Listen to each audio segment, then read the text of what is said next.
नमस्कार। दोपहर समाचार में आपका स्वागत है।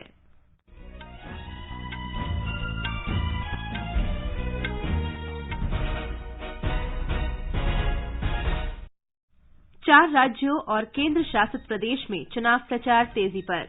प्रधानमंत्री नरेंद्र मोदी ने पश्चिम बंगाल के पुरुलिया में एक रैली को संबोधित किया। पुराने और प्रदूषण फैलाने वाले वाहनों को हटाने के लिए सरकार ने स्क्रैपिंग पॉलिसी पेश की। केंद्रीय मंत्री नितिन गडकरी ने कहा, देश में अगले 5 वर्षों में 600 से अधिक स्थानों पर सड़क किनारे विश्व स्तरीय सुविधाओं का विकास किया जाएगा। देश में 3 करोड़ 71 लाख लोगों को कोविड का टीका लगाया गया।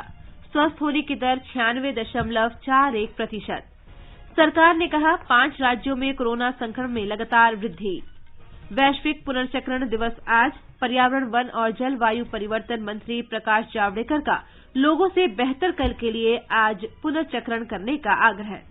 पीवी सिंधु और बी साई प्रणीत आज all England open badminton championship में खेलेंगे। और भारत और इंग्लैंड के बीच चौथा 2020 क्रिकेट मैच आज शाम अहमदाबाद में।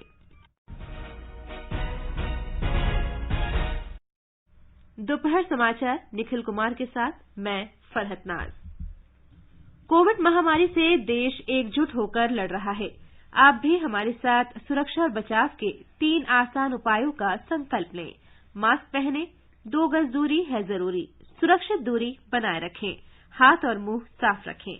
और अब समाचार विस्तार से। 4 राज्यों पश्चिम बंगाल, असम, केरल और तमिलनाडु तथा केंद्र शासित प्रदेश पुद्दुचेरी में विधानसभा चुनाव प्रचार जोरों पर है। विभिन्न राजनीतिक दलों के वरिष्ठ नेता और स्टार प्रचारक लगातार चुनावी सभाएं और जनसंपर्क कर रहे हैं। असम और पश्चिम बंगाल में पहले चरण का मतदान 27 मार्च को होगा। भारतीय जनता पार्टी के वरिष्ठ नेता और प्रधानमंत्री नरेंद्र मोदी ने कहा है कि पार्टी जब सत्ता में आएगी तो सभी समस्याओं का समाधान किया जाएगा। वे आज पश्चिम बंगाल के पुरुलिया में एक रैली को संबोधित कर रहे थे। पुरुलिया सहित इस पूरे क्षेत्र में विकास की असीम संभावनाएं हैं। इसके लिए इस क्षेत्र की कनेक्टिविटी को सुधारना बहुत जरूरी है। पश्चिम बंगाल के हर हिस्से को रेल सेवा से जोड़ना ये हमारी प्राथमिकता है। प्रधानमंत्री ने कहा कि पुरुलिया जिले में पेयजल और सड़क संपर्क की समस्या है। उन्होंने जोर देकर कहा कि जंगल महल इलाके में पर्यटन और कृषि आधारित उद्योगों के बहुत से अवसर हैं। उन्होंने वादा किया कि जब भारतीय जनता पार्टी पश्चिम बंगाल में सत्ता में आएगी तो इन समस्याओं के समाधान को प्राथमिकता देगी। पार्टी नेता और मध्य प्रदेश के मुख्यमंत्री शिवराज सिंह चौहान पूर्वी मेदिनीपुर जिले के मोइना विधानसभा क्षेत्र और खिजूरी इलाके में एक जनसभा को संबोधित करेंगे। दूसरी तरफ फिल्म अभिनेता और तृणमूल कांग्रेस के एमपी देव महिषादल में, जबकि पार्टी प्रमुख और पश्चिम बंगाल की मुख्यमंत्री ममता बनर्जी पश्चिमी मेदिनीपुर जिले के गरपेटा, केशियारी और खड़गपुर में रैली को संबोधित कर रही हैं।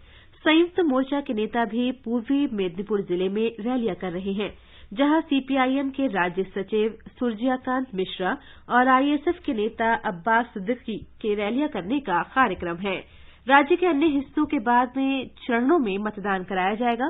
पहले चरण में 30 विधानसभा निर्वाचन क्षेत्रों में इस महीने की 27 तारीख को मतदान होगा। राज्य विधानसभा की 294 सीटों के लिए 8 चरणों में चुनाव कराया जाएगा। पश्चिम बंगाल में विधानसभा चुनाव के पहले 2 चरणों के लिए प्रचार अभियान जारी है। इस बार यहां 8 चरणों में चुनाव कराए जाएंगे। पहले चरण में 27 मार्च को 30 निर्वाचन क्षेत्रों में और दूसरे चरण में भी 30 सीटों के लिए 1 अप्रैल को मतदान होगा। तीसरे चरण में 31 विधानसभा क्षेत्रों में 6 अप्रैल को वोट डाले जाएंगे। चौथे चरण में 10 अप्रैल को 44 सीटों के लिए, 5वें चरण में 17 अप्रैल को 45 सीटों के लिए और छठे चरण में 22 अप्रैल को 43 सीटों के लिए मतदान होगा। 7वें चरण में 36 निर्वाचन क्षेत्रों में 26 अप्रैल को और 8वें चरण में 35 सीटों के लिए 29 अप्रैल को वोट डाले जाएंगे। 294 सदस्यों वाली विधानसभा में 68 सीटें अनुसूचित जाति के लिए और 16 सीटें अनुसूचित जनजाति के लिए आरक्षित हैं। एक रिपोर्ट। 2016 में 6 चरणों में हुए चुनाव में ऑल इंडिया तृणमूल कांग्रेस ने 211 सीटें जीतकर स्पष्ट जनादेश प्राप्त किया था, जबकि भारतीय राष्ट्रीय कांग्रेस को 44 सीटें मिली थीं, मार्क्सवादी कम्युनिस्ट पार्टी को 26 और भारतीय जनता पार्टी, गोरखा जनमुक्ति मोर्चा तथा रिवोल्यूशनरी सोशलिस्ट पार्टी को 3-3 सीटें मिली थीं। ऑल इंडिया फॉरवर्ड ब्लॉक को 2 और भारतीय कम्युनिस्ट पार्टी को 1 सीट मिली थी। एक निर्दलीय उम्मीदवार ने भी चुनाव जीता था। 2011 के विधानसभा चुनावों में ऑल इंडिया तृणमूल कांग्रेस ने 184 सीटें जीतकर स्पष्ट जनादेश प्राप्त किया था। भारतीय राष्ट्रीय कांग्रेस को 42, मार्क्सवादी कम्युनिस्ट पार्टी को 40, ऑल इंडिया फॉरवर्ड ब्लॉक को 11 और रिवोल्यूशनरी सोशलिस्ट पार्टी को 7 सीटें मिली थीं। गोरखा जनमुक्ति मोर्चा ने 3, भारतीय कम्युनिस्ट पार्टी तथा निर्दलीय उम्मीदवार ने 2-2 सीटें जीती थीं। Democratic socialist party, Prabodh Chand, socialist unity centre of India communist और समाजवादी पार्टी को 1-1 सीटें मिली थीं। समाचार कक्ष से लवली निगम। प्रधानमंत्री का असम के करीमगंज में चुनाव रैली को संबोधित करने का भी कार्यक्रम है। एक ट्वीट में उन्होंने कहा है कि असम में पिछले 5 वर्षों में विभिन्न क्षेत्रों में रचनात्मक बदलाव आए हैं और एनडीए विकास के अपने एजेंडे को जारी रखने के लिए जनता से फिर से आशीर्वाद मांगेगा। असम में विधानसभा चुनाव के तीसरे चरण के लिए नामांकन दाखिल करने के लिए केवल 1 दिन बाकी है। इस चरण में 44 सीटों के लिए मतदान 6 अप्रैल को होगा। बोडोलैंड पीपुल्स फ्रंट के वरिष्ठ नेता और मंत्री प्रमिला रानी ब्रह्मा ने कोकराझार पूर्वी सीट से नामांकन दाखिल किया। उनकी विरोधी और यूपीपीएल नेता लॉरेंस स्क्लेरी ने भी पर्चा भरा।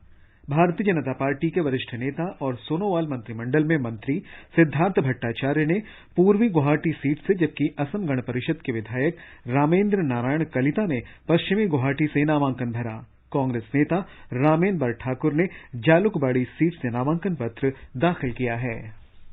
केरल में विधानसभा चुनाव के मतदान के लिए अब 20 दिन बाकी हैं। राज्य में प्रचार जोर पकड़ रहा है। उम्मीदवार और पार्टी के वरिष्ठ नेता प्रचार में लगे हुए हैं। इस बीच कल नामांकन पत्र दाखिल करने की अंतिम तिथि है और मतपत्रों की जांच शनिवार को की जाएगी। अब तक 400 से अधिक उम्मीदवारों ने पर्चा भरा है। उम्मीदवार इस महीने की 22 तारीख तक अपना नाम वापस ले सकते हैं। तमिलनाडु विधानसभा चुनाव के लिए नामांकन पत्र दाखिल करने का काम कल समाप्त हो जाएगा। आज नामांकन दाखिल करने के लिए उम्मीदवार काफी व्यस्त हैं। तमिलनाडु भाजपा अध्यक्ष एल मुरुगन ने धारपुरम आरक्षित सीट से अपना नामांकन पत्र दाखिल किया। कांग्रेस प्रत्याशी पूर्व सांसद बसंत कुमार के पुत्र और फिल्म अभिनेता विजय बसंत ने कन्याकुमारी लोकसभा सीट के उपचुनाव के लिए अपना नामांकन भरा। वे भारतीय जनता पार्टी और पूर्व केंद्रीय मंत्री पोन राधाकृष्णन के खिलाफ चुनाव लड़ रहे हैं। पुद्दुचेरी विधानसभा चुनाव सुनिश्चित कराने के लिए निर्वाचन आयोग ने 4 विशेष पर्यवेक्षक नियुक्त किए हैं। मुख्य चुनाव अधिकारी सुखबीर सिंह ने बताया है कि आयोग ने मंजीत सिंह को विशेष पर्यवेक्षक, सुश्री मधु महाजन और बीआर बालाकृष्णन को विशेष व्यय पर्यवेक्षक तथा श्री धर्मेंद्र कुमार को विशेष पुलिस पर्यवेक्षक नियुक्त किया है। हमारे संवाददाता ने बताया है कि निर्वाचन आयोग ने स्वतंत्र, निष्पक्ष और शांतिपूर्वक चुनाव कराने के लिए पहले ही 10 व्यय पर्यवेक्षक, 10 पर्यवेक्षक और 4 पुलिस पर्यवेक्षक नियुक्त किए हैं। निर्वाचन आयोग ने चुनाव में किसी पार्टी के पक्ष में प्रचार करने वाले सरकारी कर्मचारियों के विरुद्ध कड़ी कार्रवाई के निर्देश दिए हैं। ये समाचार हमारी वेबसाइट newsonair.com/hindi और हमारे mobile app news on AIR पर भी उपलब्ध हैं। चलो मिलकर एक शुरुआत करें, चलो एक फैसला आज करें, मास्क नहीं तो टोकेंगे, कोरोना को रोकेंगे, चलो एक इरादा करते हैं, चलो खुद से वादा करते हैं, मास्क नहीं तो टोकेंगे, कोरोना को रोकेंगे। दोपहर समाचार में आपका स्वागत है। सड़क परिवहन और राजमार्ग मंत्री नितिन गडकरी ने आज लोकसभा में व्हीकल स्क्रैपिंग नीति की घोषणा की। इसका उद्देश्य प्रदूषण फैलाने और खराब गुणवत्ता वाले वाहनों को चरणबद्ध तरीके से इस्तेमाल से हटाने की व्यवस्था तैयार करना है। इस नीति पर सदन में बयान देते हुए श्री गडकरी ने कहा कि प्रदूषण फैलाने वाले वाहनों को कम करने से ऑटोमोबाइल क्षेत्र में बड़ा परिवर्तन आएगा। उन्होंने कहा कि इससे वाहनों की ईंधन खपत कम होगी, उद्योगों के लिए कम कीमत में कच्चे माल की उपलब्धता बढ़ेगी और केंद्र तथा राज्य सरकारों के जीएसटी में वृद्धि होगी। श्री गडकरी ने सदन को बताया कि व्हीकल स्क्रैपिंग नीति के लागू होने से देश में 3 करोड़ 70 लाख से अधिक रोजगार सृजित होंगे। मैं आप सब सांसदों का आह्वान करता हूं कि हमारे देश में पीपीपी मोड में ड्राइविंग ट्रेनिंग इंस्टीट्यूट और फिटनेस और पोल्यूशन सर्टिफिकेट देने वाले इंस्टीट्यूट हमको खोलना है। 22 लाख ड्राइवरों की कमी है, लोगों को रोजगार चाहिए, तो आपके क्षेत्र में ये driving training centre, fitness centre और पोल्यूशन सर्टिफिकेट सेंटर आप खोलिए। भारत सरकार से हम इसके लिए अनुदान भी देंगे और आपको मदद भी करेंगे। बैंक भी इसके लिए आपको लोन देने के लिए तैयार है। इससे एम्प्लॉयमेंट भी क्रिएट हुआ, अलाइड सर्विस सेक्टर और R&D जैसे क्षेत्र में भी इसके कारण बहुत रोजगार मिलेगा। श्री गडकरी ने कहा कि भारत अगले 5 वर्षों में ऑटोमोबाइल क्षेत्र में विश्व का नेतृत्व करेगा और अगले 1 साल में 100% लिथियम आयन बैटरी का स्वदेश में उत्पादन होने लगेगा। उन्होंने सांसदों से उनके निर्वाचन क्षेत्रों में वाहनों के लिए फिटनेस केंद्र, प्रदूषण केंद्र और ड्राइविंग केंद्र बनाने में सहयोग मांगा। व्हीकल स्क्रैपिंग नीति की विशेषताओं को बताते हुए श्री गडकरी ने कहा कि खराब गुणवत्ता वाले या पंजीकरण का नवीनीकरण न कराने वाले निजी वाहनों की वैधता 20 साल के बाद खत्म कर दी जाएगी। उन्होंने कहा कि फिटनेस प्रमाण पत्र न लेने वाले व्यावसायिक वाहनों का पंजीकरण भी 15 साल के बाद समाप्त कर दिया जाएगा। प्रारंभिक पंजीकरण की तारीख से 15 साल तक व्यावसायिक वाहनों पर फिटनेस प्रमाण पत्र के लिए बढ़ी हुई फीस और फिटनेस जांच संबंधी नियम लागू होंगे। श्री गडकरी ने कहा कि फिटनेस जांच और स्क्रैपिंग केंद्रों के लिए नियम इस वर्ष 1 अक्टूबर तक अधिसूचित कर दिए जाएंगे। सरकारी विभागों और सार्वजनिक उपक्रमों के 15 साल पुराने वाहनों को स्क्रैप करने की समय सीमा 1 अप्रैल 2022 रखी गई है। भारी व्यावसायिक वाहनों के लिए फिटनेस संबंधी अनिवार्य जांच 1 अप्रैल 2023 से शुरू होगी। इसी तरह अन्य श्रेणी के वाहनों के लिए भी चरणबद्ध तरीके से फिटनेस जांच 1 जून 2024 से शुरू होगी। श्री गडकरी ने कहा कि राष्ट्रीय राजमार्ग प्राधिकरण अगले 5 वर्षों में सड़कों के किनारे 600 से अधिक स्थानों पर विश्व स्तर की सुविधाएं विकसित करेगा। राजमार्गों पर प्रति 50 किलोमीटर की दूरी पर इस प्रकार की सुविधाएं विकसित की जाएंगी जिसमें निजी क्षेत्रों की भागीदारी होगी। इन स्थानों पर रेस्तरां, फूड कोर्ट, ढाबे, फ्यूल स्टेशन, मरम्मत करने वाली दुकानें, मेडिकल क्लिनिक, यात्रियों के लिए विश्राम गृह, चालकों के लिए छोटे छोटे कमरे और इलेक्ट्रिक चार्जिंग स्टेशन स्थापित किए जाएंगे। इन सुविधाओं से उन यात्रियों को लाभ पहुंचेगा जो इन मार्गों से गुजरेंगे। श्री गडकरी ने एक ट्वीट में कहा कि इन सुविधाओं में लाखों लोगों को रोजगार मिलेगा और ट्रक चालकों तथा यात्रियों को विभिन्न प्रकार की सुविधाएं उपलब्ध हो जाएंगी। सरकार बहुत जल्द विदेशों में महिला हेल्पलाइन सेंटर स्थापित करेगी जिसका उद्देश्य विदेशों में रह रहे भारतीय मूल के लोगों की परेशानियों के बारे में सहायता उपलब्ध कराना है। विदेश मंत्रालय की सहायता से हेल्पलाइन केंद्र स्थापित किए जा रहे हैं। आज राज्यसभा में पूरक प्रश्न के उत्तर में केंद्रीय महिला और बाल विकास मंत्री स्मृति ईरानी ने बताया कि सरकार भारतीय महिलाओं की सुरक्षा के लिए प्रतिबद्ध है। I would here say, sir, that apart from legislative processes, even in terms of fiscal support, administrative support, the Government of India is committed to the safety and security in conjunction with all state governments. Recently, sir, in the national capital, we in fact called upon all aspirational districts and particularly 100 districts where we have the highest amount of crime rates against women and children. We called upon every district collector and superintendent of police to come and engage with us and tell us what we can do to support their endeavors more. Rajya Sabha सदस्य जया बच्चन द्वारा एक प्रश्न के उत्तर में स्मृति ईरानी ने ये जानकारी दी। श्रीमती बच्चन ने अपने प्रश्न में महिलाओं और बच्चों की परेशानियों के दौरान मानसिक सहायता के लिए सरकार के प्रयासों के बारे में पूछा था। महिला और बाल विकास मंत्री ने बताया कि सरकार ने राष्ट्रीय मानसिक स्वास्थ्य और तंत्रिका विज्ञान संस्थान निमहांस के सहयोग से संवाद परियोजना शुरू की है जो बच्चों की मानसिक परेशानियों के निवारण में मदद कर रही है। सुश्री ईरानी ने सदन को ये भी बताया कि केंद्र राष्ट्रीय विधिक सेवा प्राधिकरण, नालसा, गृह मंत्रालय और महिला तथा बाल विकास मंत्रालय के संयुक्त प्रयास से तेजाब हमले की पीड़िता को उचित मुआवजा सुनिश्चित करने के लिए कार्य कर रहा है। रसायन और उर्वरक मंत्री डीवी सदानंद गौड़ा ने कहा है कि भारतीय रासायनिक और पेट्रोल रसायन उद्योग विकास के चरम पर पहुंच रहा है और इस क्षेत्र में वर्ष 2025 तक 8 लाख करोड़ रुपए के निवेश की संभावना है। नई दिल्ली में कल इंडिया केम 2021 के 11वें संस्करण का उद्घाटन करते हुए उन्होंने ये जानकारी दी। इस संस्करण का विषय है रसायन और पेट्रो रसायन के लिए वैश्विक विनिर्माण का केंद्र भारत। श्री गौड़ा ने यह भी कहा कि रसायन और पेट्रो रसायन उद्योग के विकास में प्रधानमंत्री के आत्मनिर्भर भारत विजन का भी योगदान है। उन्होंने बताया कि सरकार ने विभिन्न क्षेत्रों के लिए उत्पाद से जुड़े 12 प्रोत्साहन योजनाओं की भी शुरुआत की है, जिससे प्रत्यक्ष और अप्रत्यक्ष तौर पर रसायन क्षेत्र को लाभ पहुंचेगा। केंद्र शासित प्रदेश जम्मू कश्मीर में युवाओं में रोजगार और उद्यमिता को बढ़ावा देने के लिए नई कौशल नीति और कौशल का प्रारूप तैयार किया जा रहा है। ये श्रम बाजार और उद्योग की जरूरतों के हिसाब से मांग और आपूर्ति करेगा। इससे जम्मू कश्मीर में कौशल प्रारूप विकसित करने के लिए जमीनी स्तर पर सूचनाएं उपलब्ध कराई जाएंगी। युवाओं की आकांक्षाओं को समझने के लिए प्रत्येक जिले में युवा आकांक्षा सर्वेक्षण कराया जाएगा।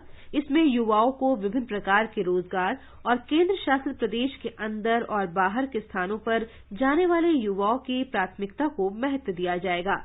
इस सर्वेक्षण में जिले, केंद्र शासित प्रदेश या देश से बाहर गए युवाओं की इच्छाओं, प्रमुख उद्योगों तथा केंद्र सरकार की प्राथमिकताओं की भी पहचान की जाएगी। और आगे बढ़ने से पहले मुख्य समाचारों पर एक नजर। 4 राज्यों और केंद्र शासित प्रदेश में चुनाव प्रचार तेजी पर। प्रधानमंत्री नरेंद्र मोदी ने पश्चिम बंगाल के पुरुलिया में एक रैली को संबोधित किया। पुराने और प्रदूषण फैलाने वाले वाहनों को हटाने के लिए सरकार ने स्क्रैपिंग पॉलिसी पेश की। केंद्रीय मंत्री नितिन गडकरी ने कहा, देश में अगले 5 वर्षों में 600 से अधिक स्थानों पर सड़क किनारे विश्व स्तरीय सुविधाओं का विकास किया जाएगा। देश में 3 करोड़ 71 लाख लोगों को कोविड का टीका लगाया गया और स्वस्थ होने की दर 96.41% हुई। सरकार ने कहा, 5 राज्यों में कोरोना संक्रमण में लगातार वृद्धि। वैश्विक पुनर्चक्रण दिवस आज। पर्यावरण, वन और जलवायु परिवर्तन मंत्री प्रकाश जावड़ेकर का लोगों से बेहतर कल के लिए आज पुनर्चक्रण करने का आग्रह। पीवी सिंधु और बी साई प्रणीत आज all England open badminton championship में खेलेंगे और भारत तथा इंग्लैंड के बीच चौथा T20 क्रिकेट मैच आज शाम अहमदाबाद में। भारत में अब तक 3 करोड़ 71 लाख से अधिक लोगों को कोविड के टीके लगाए जा चुके हैं। स्वास्थ्य मंत्रालय ने बताया है कि पिछले 24 घंटों में 20,78,000 से अधिक लोगों को कोविड के टीके लगाए गए। इस बीच देश में कोविड से स्वस्थ होने की दर 96.41% है। पिछले 24 घंटे में 17,000 से अधिक लोग स्वस्थ हुए हैं। मंत्रालय ने बताया है कि 1 करोड़ 10 लाख से अधिक रोगी पहले ही इस संक्रमण से ठीक हो चुके हैं। इस समय सक्रिय मामलों की संख्या 2,52,000 से अधिक है, जो कुल मामलों का केवल 2.2% है। पिछले 24 घंटों में 35,871 नए मामले आने से कुल मामलों की संख्या 1 करोड़ 14 लाख से अधिक हो गई है। इसी दौरान 172 लोगों की मौत होने के साथ देश भर में इस बीमारी से मरने वालों की संख्या 1,59,000 से अधिक हो गई है। स्वास्थ्य मंत्री डॉक्टर हर्षवर्धन ने भरोसा दिलाया है कि कोविड टीके का निर्यात देशवासियों के स्वास्थ्य की कीमत पर नहीं किया जाएगा। स्वास्थ्य मंत्री ने कहा कि अब तक दुनिया भर में जितने लोगों को कोविड के टीके लगे हैं, उनमें से 36% अकेले भारत के ही नागरिक हैं। लोकसभा में कल स्वास्थ्य और परिवार कल्याण मंत्रालय की अनुदान मांगों का जवाब देते हुए डॉक्टर हर्षवर्धन ने कहा कि केंद्र सरकार वसुधैव कुटुंबकम पर विश्वास करती है। देश में 2,416 कोविड जांच प्रयोगशालाओं का जिक्र करते हुए उन्होंने कहा कि भारत भविष्य में भी महामारियों का मुकाबला करने को तैयार है। ये जो हमारा 60+ का जो ग्रुप है, इसमें 1 करोड़ हम 15 दिन के अंदर पहुंच गए और 5.94 करोड़ 73 कंट्रीज को हम भेज रहे हैं। ये कई लोगों ने ये इशू रेज किया कि दुनिया को बांट रहे हैं देश को। मैंने कल राज्यसभा में भी कहा था कि भारत के लोगों की वैक्सीन की जरूरत के एक्सपेंस पर कहीं दुनिया के किसी भी देश को जो है वैक्सीन नहीं दी जा रही। हर लेवल पे बहुत सीनियर एक्सपर्ट्स और सारे लोग मिलके और एक बैलेंस उन्होंने स्ट्राइक किया, जिसमें कि भारत की जो सोच है कि हमारे लिए सारा संसार एक परिवार है। हमेशा से हम लोग ये मानते हैं कि टेक्नोलॉजी लोकल हो सकती है, लेकिन साइंस जो होती है वो ग्लोबल होती है। उसका जो बेनिफिट है, उसका जो आउटकम है, उसका लाभ जो है वो सारी मानवता को मिलना चाहिए। गुजरात सरकार ने राज्य में टीकाकरण की समयावधि बढ़ाने का फैसला किया है। अब 3 लाख टीकाकरण प्रतिदिन करने के लक्ष्य के साथ सभी टीकाकरण केंद्र रात 9 बजे तक कार्य करेंगे। ये फैसला मुख्यमंत्री विजय रूपाणी की अध्यक्षता में संपन्न कोर समिति की बैठक में लिया गया। इससे बड़े पैमाने पर टीकाकरण में मदद मिलेगी। ब्यौरा हमारे संवाददाता से।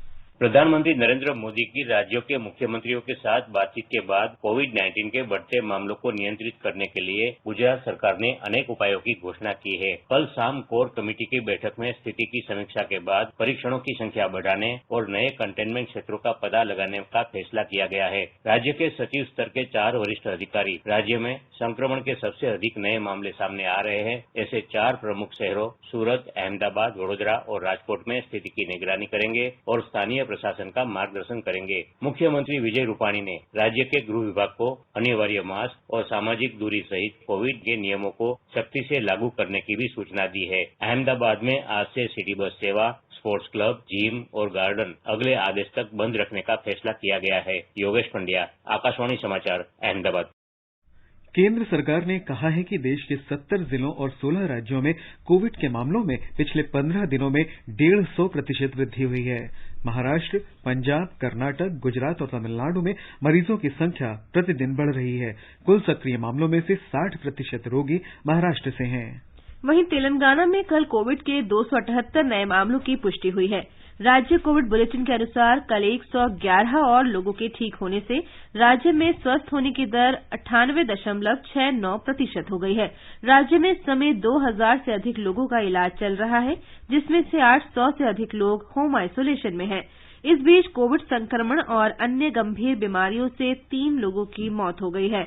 इसके साथ राज्य में मृतकों की संख्या बढ़कर 1662 हो गई है। कई इलाकों में अचानक कोविड मामलों में वृद्धि हुई है। राज्य के स्वास्थ्य विभाग ने कहा है कि राज्य में 8,43,000 लोगों को कोविड का टीका लगाया गया है। इस बीच मध्य प्रदेश में कल कोविड से 832 लोगों के संक्रमित होने और 500 लोगों के स्वस्थ होने की पुष्टि हुई है। हमारी संवाददाता ने बताया है कि राज्य में कोविड संक्रमण की दर 4.8% है।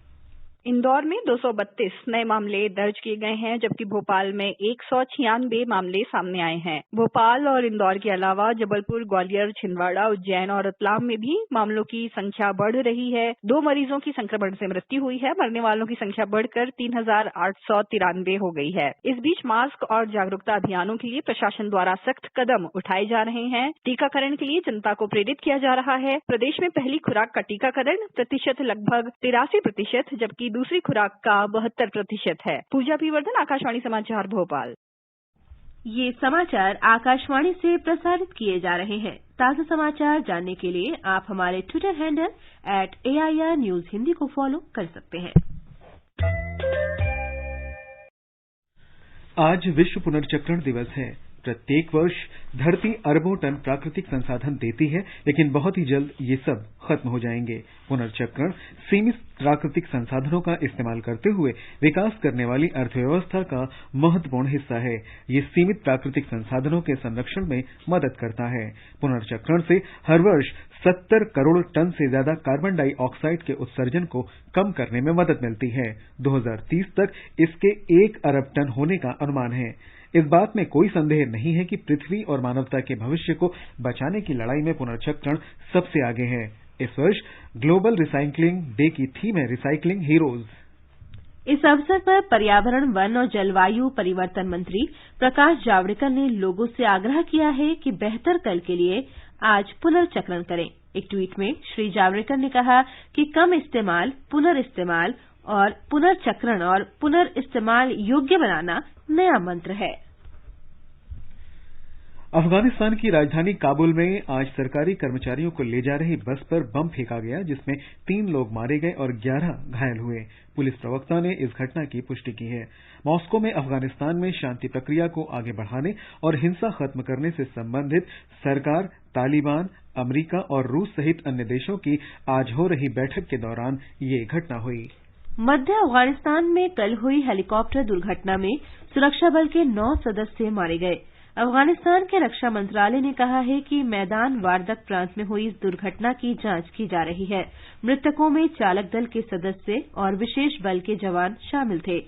वायुसेना के सूत्रों और एक प्रांतीय अधिकारी ने समाचार एजेंसियों को बताया कि हेलीकॉप्टर की उड़ान के समय उस पर रॉकेट से हमला किया गया।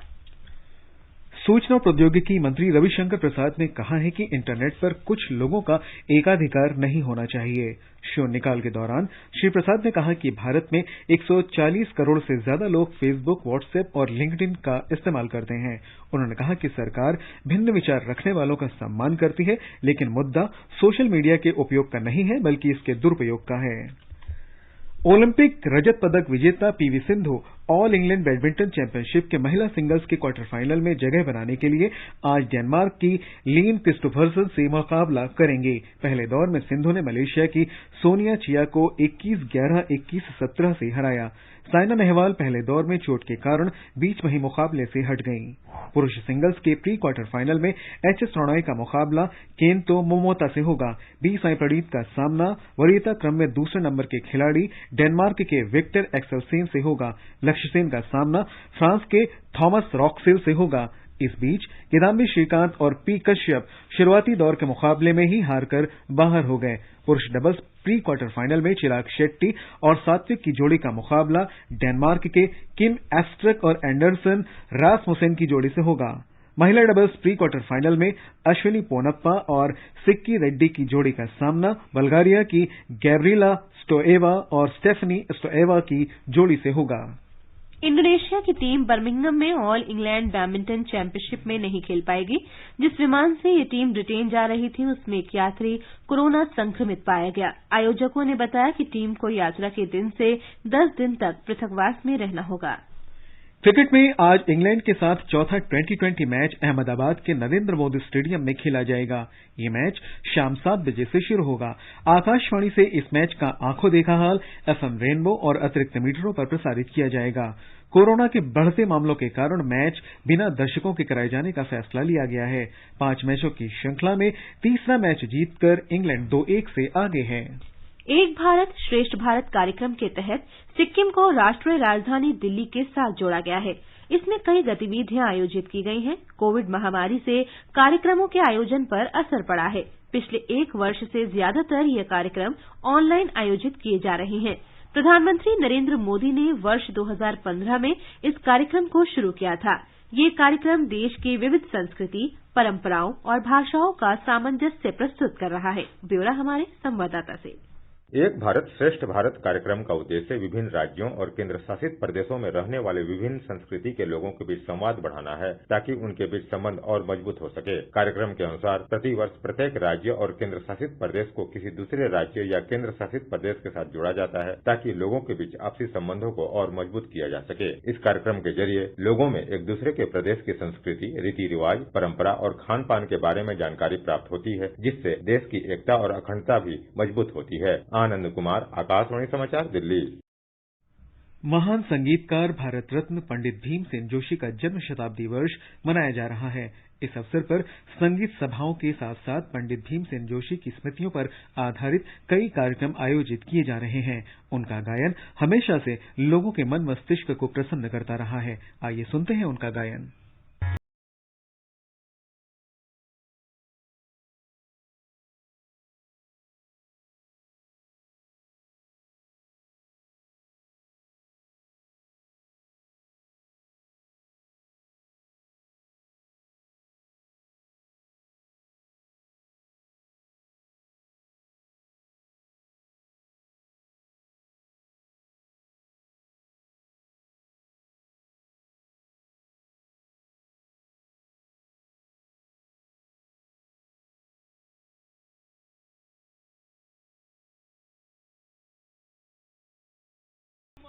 और अंत में मुख्य समाचार एक बार फिर।